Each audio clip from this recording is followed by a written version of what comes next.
आणि तुला विचारलं तुला काय घेणार, सकाळी सकाळी आले मी कॉफी देणार तुला. मम्मी कॉफी तूच बनव, तुझ्या हातची फेटून बनव. माझ्याकडे काही मशीन नव्हतं की मी फेटून कॉफी दिली. आणि दादाला पहिल्यांदा आयुष्यात म्हटलं, दादा खूप खूप धन्यवाद, माझ्या भावाचं तुम्ही काम केलं, तुम्ही होते म्हणून एवढं काम झालं. तिथे इतक्या प्रेमाने माझ्याकडे बघितलं आणि मला म्हणजे काही बसा ना माझ्या बाजूला, मला काही बोलायचं आहे तुमच्याशी.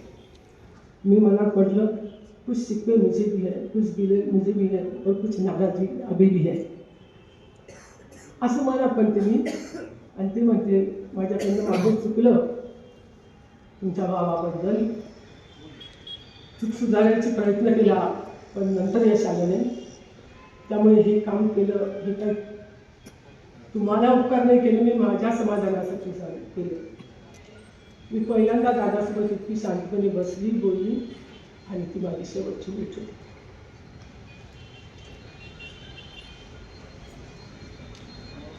इतके वर्ष मला भावाचं दुःख इतकं होतं, अजून भाऊच गेला असं मग. सकाळी शिवाजी दादा हे लोक सगळे गेले, मी नाही गेले. इतके वर्ष राजकारण माणसाची बायको म्हणून मी राहिली, पण आयुष्यात माझ्या राजकारणाने येऊ नाही दिलं. शिवाजी दादा गेले, अजूनपर्यंत आमच्या ही बुंदी बनली नाही. दादा यायचे, मी म्हणायचे दादा थांबा ना, मी तुम्हाला बुंदी बनवून खाऊ घालते. मला फार शोभा माझा, अर्ध्या रात्री पण म्हटलं तर मी खाऊ घालते, पण तेच तुम्ही राजकारणाच्या गोष्टी कराल तर त्याला मी कधीच तयार होते. कारण माझा जन्म झाला तेव्हा माझी आई आमदार केली होती आणि 38 मतांनी पडली होती. राजकारणाला तुम्हाला नवीन आहे, मी खूप आधीपासून पाहतो. याच्यात जर कोणी मर्यादा सोडून भागलं, साहेब नाही बोलत, मला कोणी उर्मट म्हणून उद्धट म्हणून वाटेवर, मी नवऱ्यासाठी तर उभी राहते, ढाल म्हणून उभी राहते.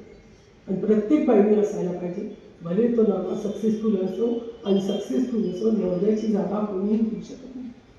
आणि नेहमी राहील हे प्रत्येकाने लक्षात ठेवायचं. एका स्त्रीला सन्मानाशिवाय काही पाहिजे नाही, आणि जर ज्या ठिकाणी स्त्रीला सन्मान नाही त्या पुरुषाला पुरुष म्हणण्यात पण लागते नाही. दादांनी जे मला शेवटचं इतकं प्रेमवरून बसवलं, बोलले, त्या दिवशी माझं मन इतकं साफ झालं. पण नंतर मोका नाही आला, आज होता पण मला याची तयारी होती. एवढंच मी बोले आणि थांबले.